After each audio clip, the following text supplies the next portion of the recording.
बर्तानिया में क्रिसमस आते ही हर छोटे बड़े शहर में सेल का सिलसिला शुरू हो जाता है। इस बॉक्सिंग डे पे लोगों को सर्द मौसम में सुबह 5 बजे ही लाइन में लगते हुए देखा गया।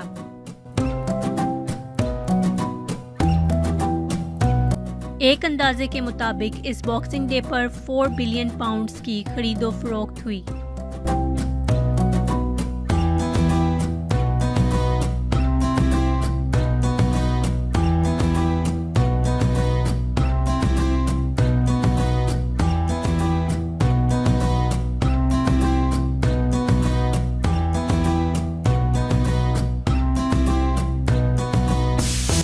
लंदन के करीबी इलाके लेक साइड के इंटू शॉपिंग मॉल में किस स्टोर पर कितनी सेल लगी हुई थी और लोग कितनी तादाद में शॉपिंग करने आए हुए थे, देखिए चलता टीवी की इस रिपोर्ट में।